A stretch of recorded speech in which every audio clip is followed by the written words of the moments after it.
For a time, I worked at a financial planning firm here in the Mid-Island. And when I was sort of new into the role, I had the opportunity to sit next to a lot of folks who are really talented advisors, really talented professionals, knowledgeable, and listen to them on the phone, just to hear sort of their communication style, how they communicate, what it is they do, and how they try to leave an impact and motivate people to do business with them. And so there was a particular guy, really nice guy, really liked him a lot. And he was having a conversation with an HR manager at a large company and was trying to look after their group benefits. And what he was attempting to do in this conversation was to take agent of record or explain what that meant to have an agent of record, and was really trying to influence this HR manager to make him agent of record. And so he had something in his mind. He had a finish line that he was heading towards. And in listening to this conversation, he was getting more and more annoyed. And it was quite a long conversation. He was just trying his best to articulate, here's what it means, and was just having a real difficult time. And things got more and more almost heated. It went from a nice conversation to something that was heated. And at the end of it, he was sort of on the verge of yelling and ultimately slammed the phone down. And so that was the end of that, essentially. I think he had realized that he was just lost any ability. And so, of course, as you do when you're frustrated in a phone call, you sort of vent a little bit when the phone call is done. I can't believe this person didn't understand what I was saying. And I said, I hate, or I love to tell you that I didn't know what you were saying. You're so familiar with the material that you're talking about. And the challenge and sort of the curse it's what's called a curse of knowledge, is that the more you know about a subject, the more likely it is for you to assume that everyone else knows it too. It just becomes so obvious to you that it influences the way that you communicate. And so ultimately, rather than communicating the kinds of messages that will resonate with your audience, your intended audience, you're communicating the sorts of messages that would work as an onboarding process for an employee of yours. You're essentially taking them to a training program. And there are a lot of things that, while you believe they are important and should be known by your clients, they actually don't need to be known. There's a line, you don't need to know how the sausages are made. You just need to know that they're delicious. And what I'd like you to do is, if this has ever happened to you, or if you've seen it happen in your industry, put yes in the chat box, just so I can know that what I'm saying is true to your experience as well. I'm happy to see a couple of yeses. Okay, that's good. So one thing that's dangerous is not just communicating the wrong information, but communicating it in the wrong way. And so, and this, it leads to a lot of frustration.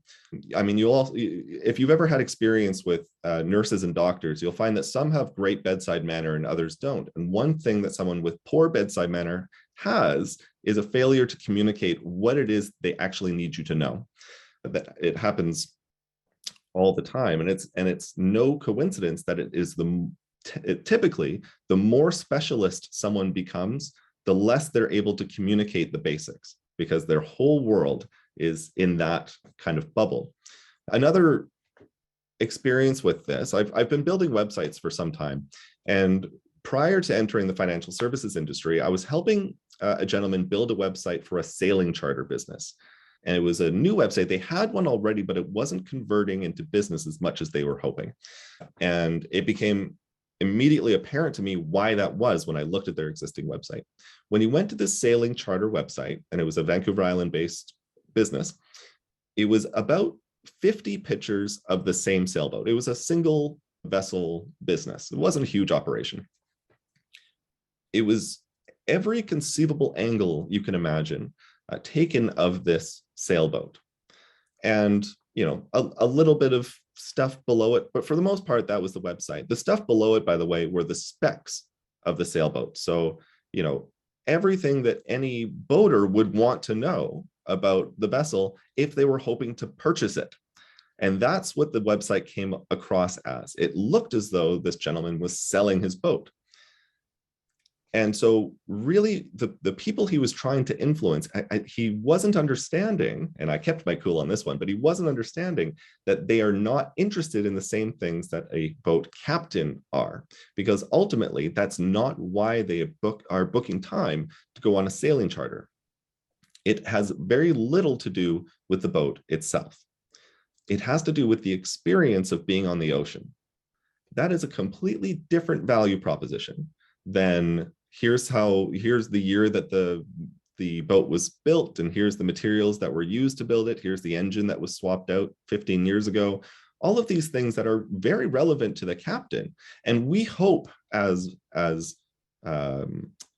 boat goers that our captain is well versed in all of these things and knows them, and we trust that the captain knows all of these things so that we don't have to care about them. There are, of course, some people who are aficionados who would like nothing more than to talk to the captain about it, but that's, I would not say, the majority of goers. And so that's one thing that I'd like you to keep in mind, is that as you're crafting marketing messages for your audience, are you writing for your colleagues or are you writing for your audience? And back to this idea of the curse of knowledge, that what we tend to do as we gain expertise on a subject, as we talk at a much higher level, we lose the ability to influence. And really, this discussion in the headline, we saw authority, and I'm going to be kind of using authority and influence somewhat interchangeably because they're really related to each other. A word that comes up a lot in the financial services industry is trust. And trust plays right into authority and influence as well.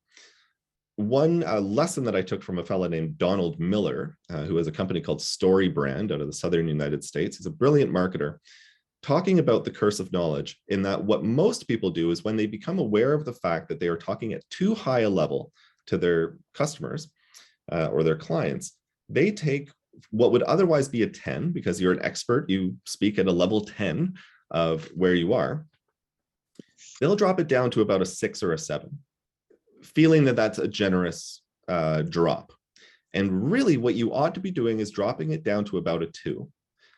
Now, the problem is, for a lot of people, they feel as though they're being patronizing and say, well, I don't want to speak down to my clients. I don't want to treat them like they're stupid. And of course, you should never treat anyone like they're stupid, but you're really doing them a great favor by taking things right down to basics.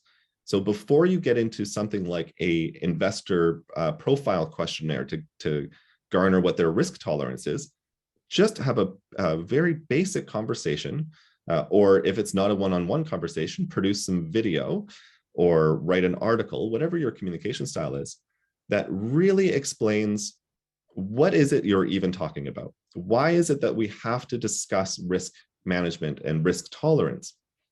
What does asset allocation mean? And if you allocate a certain number of assets one way rather than the other, what kind of impact does that have on your portfolio? And really bringing it down. And a good rule of thumb is pretend you're talking to a group of grade 4 or grade 5 students who have no understanding of what you're talking about. So you really have to bring yourself down to basics. And ultimately, that's going to not only enable you to have a more thorough discussion later, because you're starting from the same place now, but it will enable you to influence in a way that your competitors won't be able to, because they are too busy talking over everyone's heads.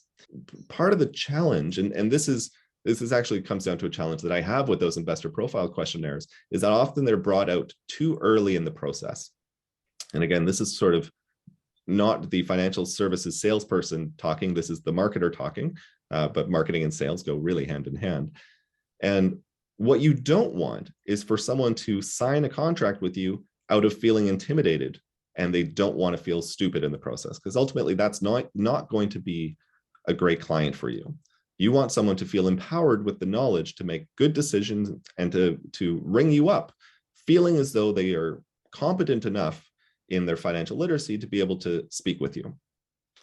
Does that make sense? I know I need to catch my breath a couple of times. I hope that does make sense.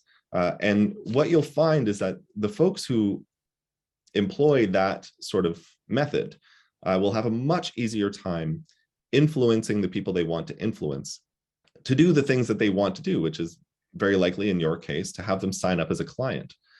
this also plays into this as well, of how it is that I actually came to Advocacy, of which that process, both Philip and Christy should be intimately aware because they were my touch points early on. But before I talk about that, so I mentioned that in 2008, I sort of started my marketing journey. Prior to that, and I promise this won't all be about me, but prior to that, I was heading towards a career in law enforcement. I was going to be a police officer. So I was completing my criminology degree at Vancouver Island University. And as part of your undergraduate degree, you need to do some sort of practicum placement. And I had a full course load and a job and all sorts of things. And so I was trying to figure out what would be the easiest thing for me to do, the thing that would be the least taxing on my schedule and on my brain. And someone had alerted me to Crime Stoppers. And it was a group of mostly retired police officers who met once a month for an hour. I thought, well, I could do that. That's a pretty low commitment. And so so that is to say, I didn't go in with a benevolent mindset. I went in to get my credit. When I started on the board of Crime Stoppers, it occurred to me, and again, this is back in 2008, it occurred to me that a lot of their challenges that they were having were communication based. And certainly professionally, I didn't have any experience in marketing and communications. Facebook was brand new. I was still using MySpace quite a bit. So that was when this was. I think Twitter was just brand new.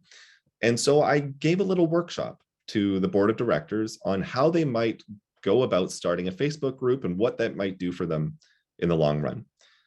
2 months later, after they had sent me around the province to give the same workshop, because as it turned out, every Crime Stoppers board was experiencing the same challenges. 2 months later, I found myself in Des Moines, Iowa, speaking at the International Training Conference for Crime Stoppers to the likes of Interpol and the US Marshal Service and the UN and all sorts of really interesting people. And it occurred to me at that point a couple of things. One, policing is done in my mind. I thought, this is way too good. So whatever this marketing and communications thing is for me, and it makes a lot of sense. And the other thing is, I can replicate this. Whatever that process was, I can replicate it. And I did for every job I've had since then. That was ultimately how I got that job. And it also brought me to Advocacy, because the same process had happened where I saw there was an area that I could, and I'm not saying that Crime Stoppers was in a much tougher spot than Advocacy, because they are actually quite good communicators at Advocacy. So I'm not saying that, but I did see an area where that I could lend my expertise, my insight, and my help. And I put up my hand and said, I could do this if you'll let me. And they were very nice to let me. And so I'm very happy that they did. And so the reason I tell that whole story is really something actually that came out of Seth Godin's book, Tribes. And if you've read it, it's wonderful. Read it again. If you haven't read it, please do. It's fantastic. The point is, you are an expert. If you're on this call, you're an expert. Even if when you compare to your colleagues or someone who's senior to you in the industry, you don't feel like an expert, you really are. And what comes along with the expertise is the opportunity to be a leader. And a lot of that comes into sort of niching yourself a little bit. It's hard to be the go-to expert on financial planning generally, but there are ways that you can niche your message. And so that might be a particular kind of client, or it could be a particular kind of financial product or service, or it could be in the way that you deliver that. You know, it could be online meetings only. There are lots of ways to niche your message, but ultimately, it's important to understand that you are an expert, and knowing that you're an expert will influence the way that you communicate that expertise, particularly when you take into account that curse of knowledge that you drop down to. And I don't like saying speaking on people's level. Again, you run the risk of being patronizing when we talk about this, but it is important. It does them a great favor in speaking in terms that really everyone can get on board with, because that's how you influence people. Yeah, I'm again going to take a breath and just ask that if this makes sense to you, yes, in the comments, or yeah, or some variation of that. Because I can't really see anyone, so I just want to make sure that that this is making sense. Okay, thank you all so much for commenting on that. What I'd like to do now, Jeff has been waiting very patiently through my self-indulgence to talk about eCourier. And again, I'll sort of recap how it is we came here today to have Jeff with us, in that as it does sometimes, the technology didn't quite cooperate the last time around. And in looking at the video that Jeff had come prepared with the time before, again, I felt inclined to put my hand up, and it was actually Philip's fantastic suggestion that I do so, but at the same time, put my hand up and say, perhaps this would be a good opportunity to improve upon what was submitted the first time around and actually show the contrast, so that as you're creating your marketing messages or your marketing materials or video, if you're so inclined, or a podcast or an article or anything like that, we can talk about what are the steps that go into influencing someone so that they'll do what you would like them to do. And ultimately, that's the point of influence, is if you're a person in business, that you'd like them to perhaps be a client, or to give you a referral, or any number of other things. And what I'd like to do at this point is just play a very small clip. And what I will say here, and we talked about this a little bit before as well, and I've prepped Jeff for this, is that what the intention of this is not, is to say, look how bad it was, now look how great it is. That's certainly not the intent at all. And in fact, in looking at the video that Jeff had brought to us prior, there's a lot of fantastic information, really, really great information that's important to know. And ultimately, what we're doing now is trying to frame that content into something that will really resonate, and something that the audience, which is all of you, can actually see yourself in, put yourself in the story of eCourier. And then when you play that story out, ultimately you'll become a client. That's the hope anyway. Okay, so what I'm going to do now is just play a little bit of that first video. Hi, I'm Jeff Morris, Director of Sales for eCourier Canada. Welcome to our mini webinar. There are serious consequences for both organizations and their stakeholders when software providers make misleading or confusing security claims.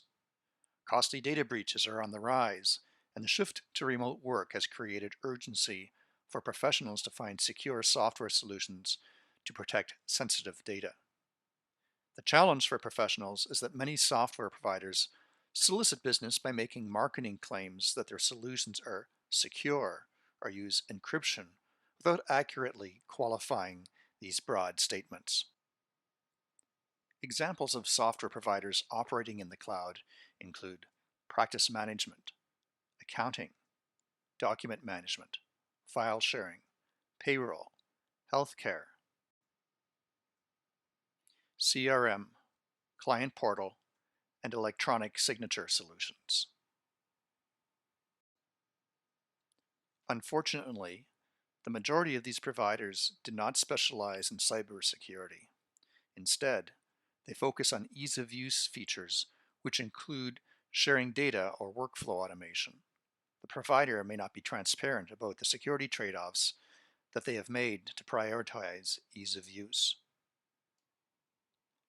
As an example, the United States Federal Trade Commission recently announced a settlement with Zoom after it accused the video calling giant of engaging in a series of deceptive and unfair practices that undermined the security of its users, in part by claiming the encryption was stronger than it actually was.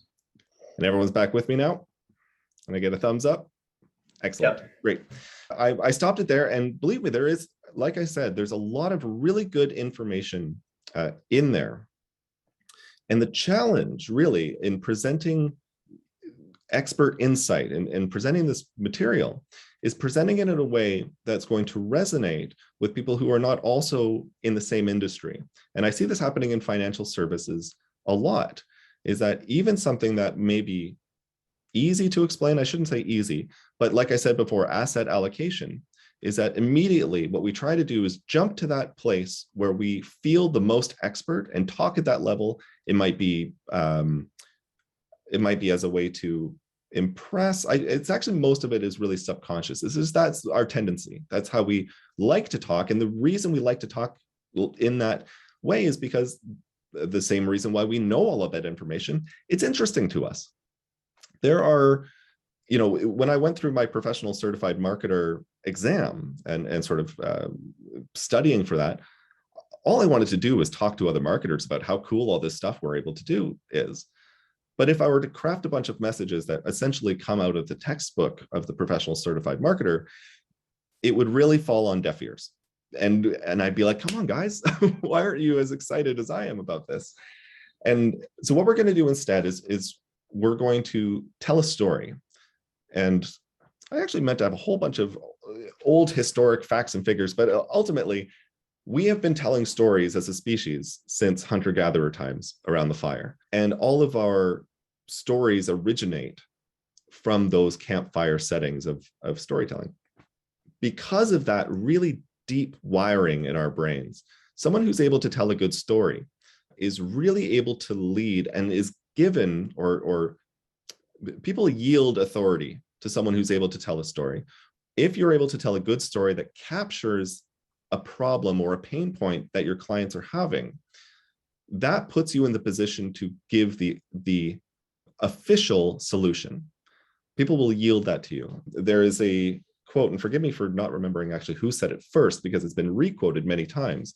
If you're able to ask the question in a more clear way than your customer is, they're going to assume you have the answer. And so sometimes that's all it takes. And a lot of that actually comes down to speaking with your clients about what their problems are. Now, I'm going to list off a few kinds of businesses that are not like yours, and we're going to try together to talk about what actually makes them different. A cupcake shop. Maybe the differences are obvious, but a cupcake shop, how is that different than financial planning? A plumber or a septic company, how is that different than financial planning? And the third one might throw a twist into this: Money Mart or cash checking or check cashing places like that, sort of on the corner, places like Money Mart. How are these different? I wonder if anyone would like to chime in the comments of what is the common thing of those three. And the reason I say septic company is my big brother runs a septic company, and so I like to play with him on this. But septic company, cupcake shop, I'll put doctor or hospital in the mix in this as well. Money Mart, what is different about what they do from a marketing standpoint than what you do? Does anyone have a guess? Okay, tangible service, all right. They wait for customers to go to them. That one's really close to what I'm thinking. The value of what they do is self-evident. You don't need to tell someone a story about the value of what they're doing. Cupcakes are delicious. When the value is so let's talk about the plumber. If your basement has flooded and you don't know how to fix it, do you wait for a plumber to tell you a good story about what it is they do and how to influence you in such a way that you trust them enough to come in? No, get in here and stop the water because all of my stuff is under it. That and so that pain is an obvious one. Really, all they have to do in marketing is make sure that their phone number or email address is close enough at hand that when that water does start going, that they'll be the first one. So there's a lot of competition, but it's not a competition of storytelling. It's really more of an awareness that I am here. I'm here and I'm able to do the job. It's the same with a pharmacist, for example, is that when I go to the pharmacy, what the pharmacist doesn't say is, oh, I'm so glad you came in today. Let me tell you a story about all the weird stuff that I just did of telling you a story about this and that. And the reason is when I go into the pharmacist, I tend not to go in preemptively thinking that sometime in the future, I may need their services. No, it's because right now my son is broken out in hives. I don't know what's happening and I need to talk to someone who's in the know. So that really gives you a big challenge. And that's also why I bring up Money Mart as well, because that one I know sort of I saw some eyebrows raised of, okay, how is that one different? The clientele are in a different situation for the most part, in that they're not coming to you, or at least the folks probably, and maybe I'm guessing here, but the folks that you would like to come to you aren't in an emergency state. You'd like them to come to you to build the relationship first. And over time, you are building to a place that if they do run into emergency, they've already got this relationship with you. They already have the foundation laid. And so the task that is before you then is to tell us a better story than your competitors, because the better story will motivate someone to take action before it's really needed. So the reason I bring that up, and in a moment, Jeff and I are going to show you what we developed that sort of came off the heels of what we'd shown you before, is that with eCourier, what we don't want, and this is true of many services, but what we don't want is for someone to receive $300,000 in fines and lose their license to practice and then think, boy, that would have been smart to go away from the cloud-based platforms I was using before and instead go with Jeff at eCourier. That's not what we want. We would like for someone to experience we don't want them to get the fines, but we want to put the story so deeply in their mind that they feel compelled to take action now. And it's just like if all they were doing was trying to sell hot water heaters before anything goes wrong, it's tough to make a business that way. Really, a lot of what plumbers do is fix problems that have already happened. And I don't believe that the folks who are on this call, and I'll put myself included, I don't really want people to call me with a marketing PR emergency and say, I've just said something really stupid on my Twitter, and I'd like you to fix it. I'm going to refer you to someone else because that's not the kind of business I want to be in. And really, I'm in the same kind of boat as all of you, in that I need to be able to tell a good story, motivate someone to do business with me before the need is really there.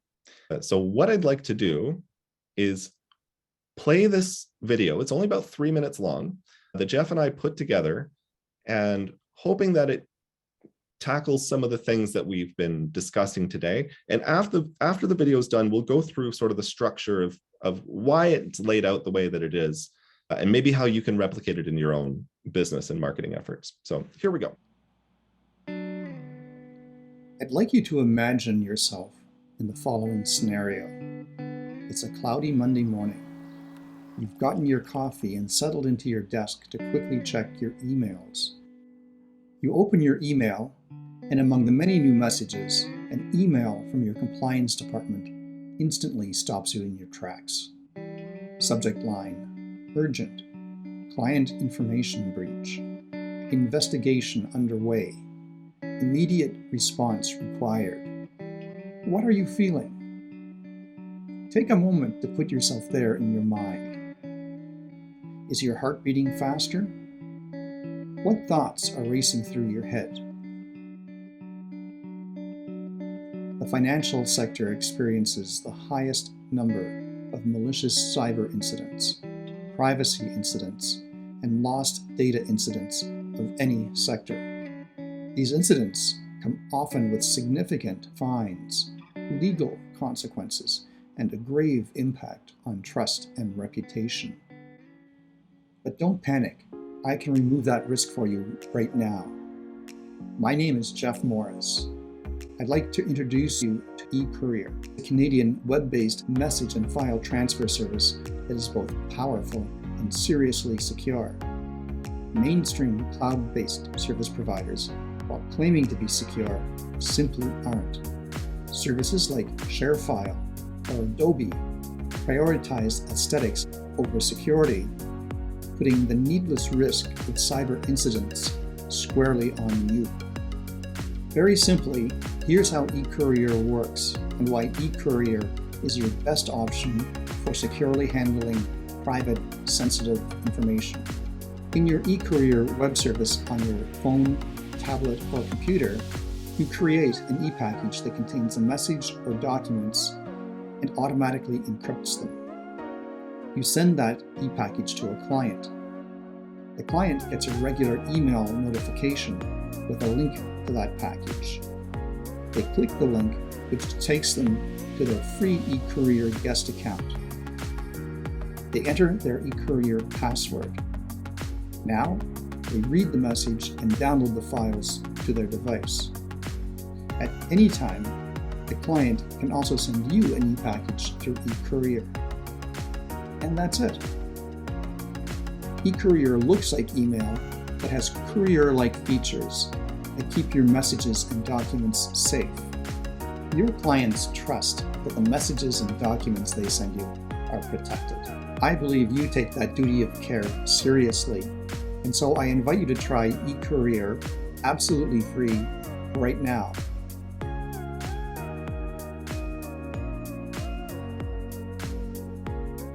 That's what we came up with. And it's something that, over time, and this was something that was kind of put together quickly. And so as you're looking at it and think, more could be done or anything like that, certainly this was used as more of a demonstration of the messaging. But I think what we were able to do, and if you agree, you know what I'm going to ask you, put yes in the comments.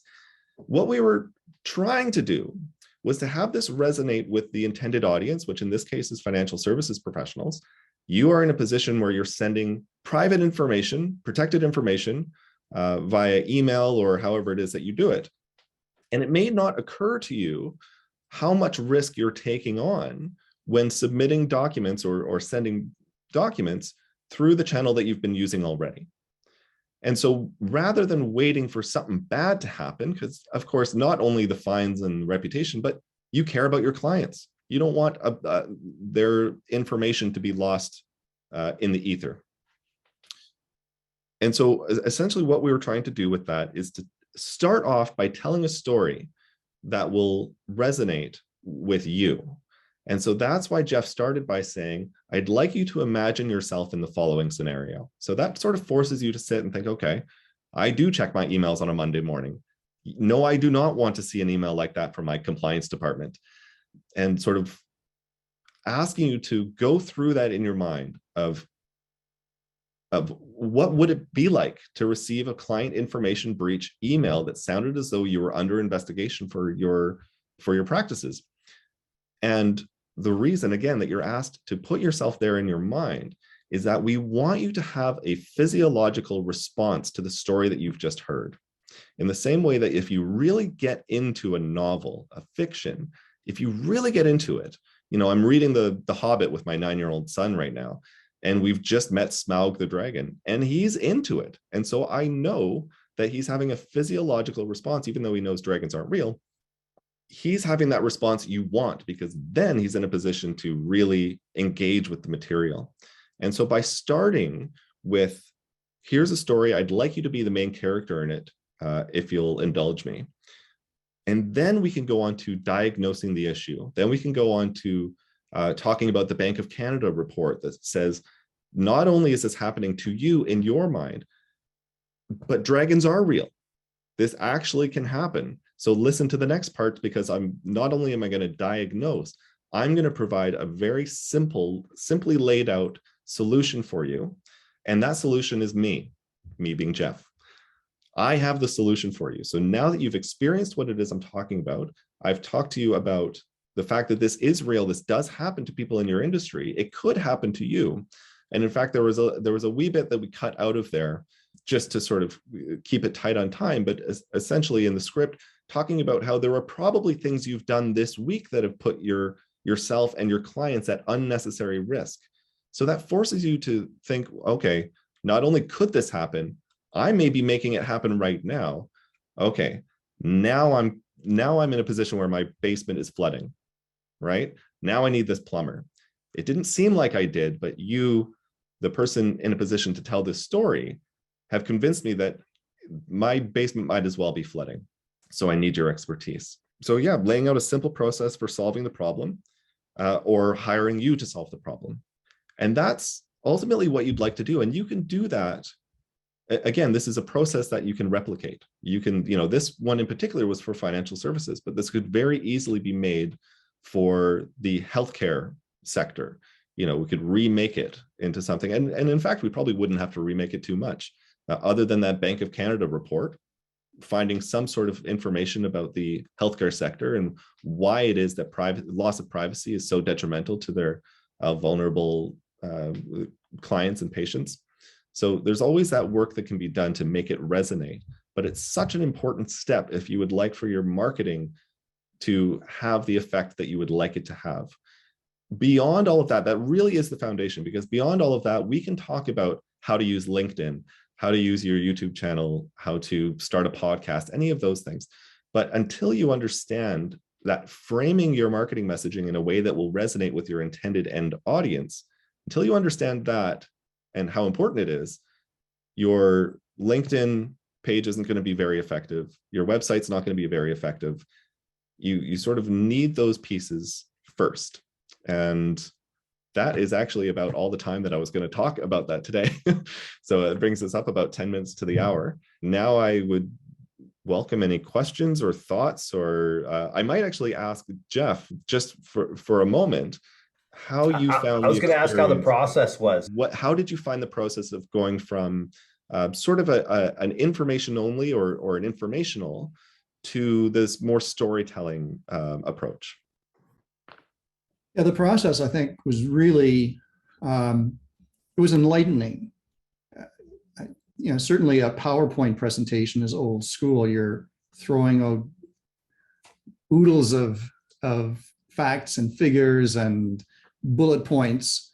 I think the messages that really have the most resonance are ones where you put yourself in the shoes of your audience, see what sort of solution or what problems that they're having, and how you can best meet the needs of the consumer or the audience to solve those problems. And certainly storytelling is the best way if you can do that. And when you're using visual media, when you're using Zoom or anything interactive or face-to-face especially, then telling a good story is really the best way to get an emotional response, to get, to have your audience identify with you, but also to get them thinking, what do I need? How's this going to help me? Is this person trustworthy? Is this person, do they know what my problem is and how to help me? But I thought that the whole process was very, it's almost mechanical. You get a script, you know what the words are, you make sure you know what the right message is, and then you put the visuals around that. And even some nice music in the background. I thought was very appropriate. I thought that the process, if you've never been involved in something like this, was very enjoyable, but also very enlightening, and in the end really helps you communicate better. Great. And I'll also give credit to Jeff because he came to play on this one. So he was a great subject of this demonstration. So I'm very happy to have been able to work with Jeff on this. And I believe there may be a question or two. I was just resharing our YouTube channel, and I know the video you guys probably just created. I think that would be great if we can get that on our chapter YouTube channel there, Peter. I don't know, the before and after I think would be good too. But if anybody hasn't gone there, please do check it out. I've just put the links back in. Just all the videos. There's lots and lots. I think we're getting up to 50 some odd videos on here. I don't know why they don't all drop down, but do check it out. We did a financial literacy program and driven both from Peter, a number of members across advocates across BC, and that had thousands and thousands of shares, views, and reach out there. So the reach has been great. Your clarity and message and helping us really dial in what we're saying. I think most of the video series that we did was within 90 seconds for sure, and probably even a little bit shorter. So I think that's been great. I've pushed Peter a little bit too, just asking if he'd be up for a bit of a series with us where we can get some challenges, some messaging that our members and advisors and sponsors alike might want to refresh their message, and then every couple months we can do a bit of a case study like this. So I think the engagement's been great. You can all tell why it's been a pleasure to work with Peter, and he's getting picked up across the country now, across Advocates and other firms too. So it's been such a great feature and talent. Is there any last messages? The one thing I've forgotten today, and I feel awful, is our land acknowledgement. So I'll let you guys think on a couple of questions, and I'd like to go through one that I've come across, and I think it's really appropriate on this land acknowledgement. So before we get too far into today, I acknowledge and respect the Lekwungen speaking peoples on whose traditional territories we work with closer here on the southern island as well, as the Songhees, Esquimalt, Wasanik peoples whose historical relationships with the land continue to this day. As a non-Indigenous Canadian, I would like to express my gratitude towards the resilient survivors of systemic injustices. In the spirit of reconciliation and decolonization, I'm committed to work towards understanding the past and changing the future for the betterment of all.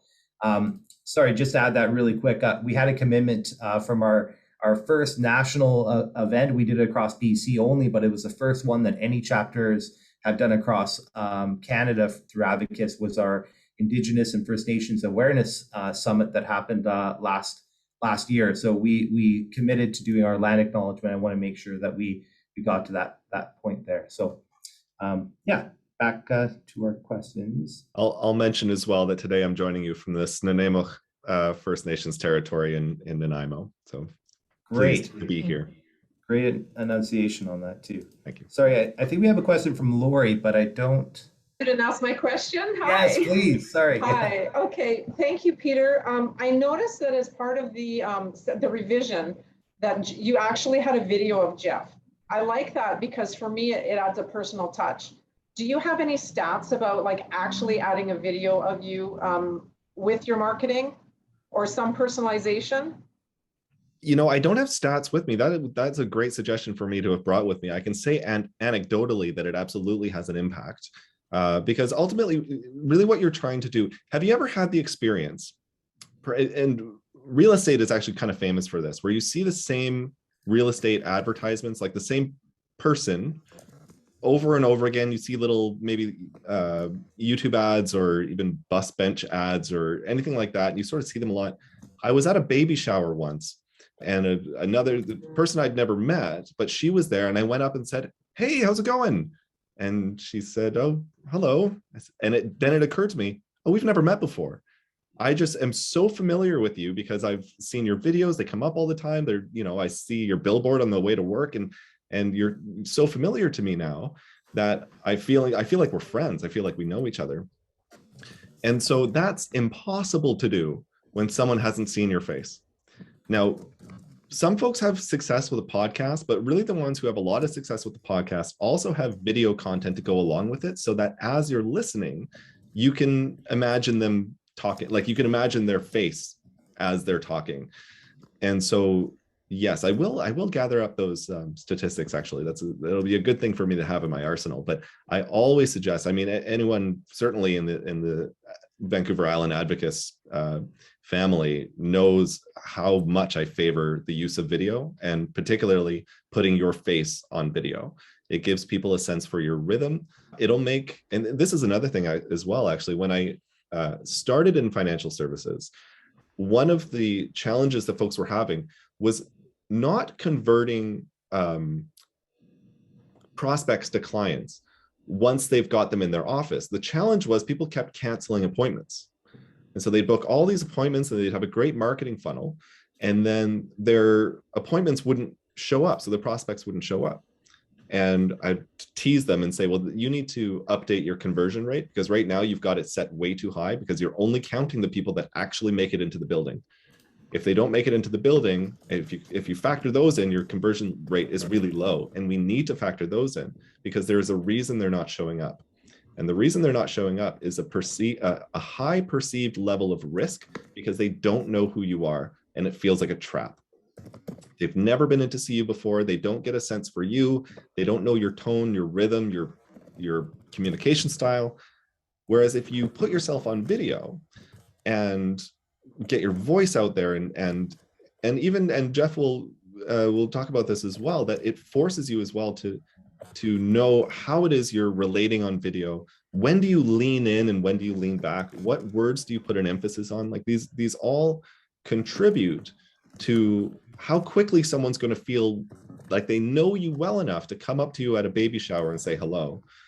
And ultimately you're lowering that perceived level of risk, because at the end of the day, even if they don't end up doing business with you, at least they know it's not a trap. At least they feel as though they can come in and say, oh, it's so cool to actually be face to face. I've seen your videos and now I'm happy to be here talking to you. So particularly as the industry becomes more competitive, I actually think it was a real benefit to financial services to look at real estate and imagine that 15 years down the road, it's going to be just as competitive. And by that, I mean, realtors are expert marketers, because if they're not expert marketers, they don't last very long in that business. You really have to be out there on video and just, you know, maybe you have a blog, maybe whatever it is, but you have to put yourself out there. And I really do see financial services going the same way. And so it's important at this point, it's important for me at this point to let you know that your basement is flooding, and that before everything gets all wet, you should probably put some consideration into this. So Lori, I'm really glad you asked the question. And yeah, it's one of those things. Again, I've got a 9-year-old, and when he says he isn't good at something, I said, well, get good at it, because it's important. And so I say the same thing to financial advisors. And they say, well, I'm not any good on video. It's like, great, let's work on it. Let's get you good at it, so that, because the great thing is most of your competitors also aren't any good at it, or at least they don't have any experience doing it. So by the time it's necessary, it's really necessary to have it, you'll be way out ahead and comfortable with it. You'll have built a skill for it and a following. So you'll be well equipped. Terrence has a question. Go for it, Terrence. Yeah, I was wondering what worked during the pandemic. Community building, certainly. I mean, everyone felt the loss of community by not being able to engage with their, you know, for many people, their at work community, their extended family community. There's a lot of people that was sort of shut in.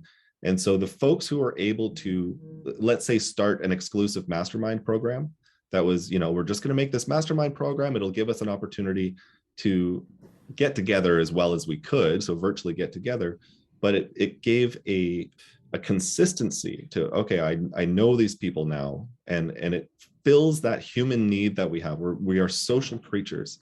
And so in the same way that, you know, if you have a border collie, they so need to herd things, because it's so in them that if they don't have something to herd, they kind of go crazy. Border collies love tennis balls. If you take its tennis ball away, it has nothing to do, and it will literally bite its own leg for lack of something to do. Humans are social creatures. We go kind of crazy. You know, there are introverts out there that would prefer very much to be alone, but for the most part, we need that sense of connection. And so the marketers and the business owners who provided a platform and an opportunity for people to connect on that level as a group, they did really quite well. And I think those as well that invested in video, because with the understanding that when everyone started working from home, we spent a lot more time on our computers than we might otherwise do. And so video certainly won the day, and collaborative community building type efforts. And I think that will continue, by the way, even as we sort of re-enter the fold.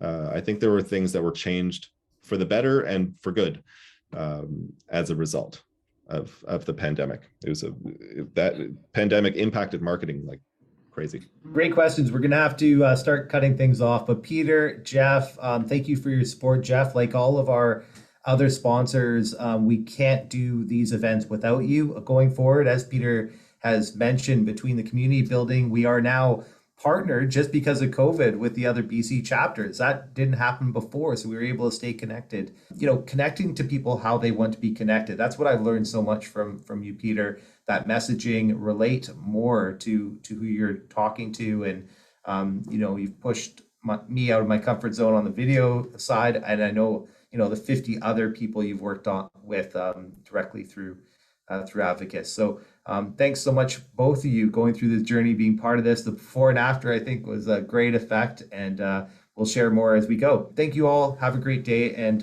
we'll see you guys very soon. Thanks. Thank you, Phil. Thank you, everyone.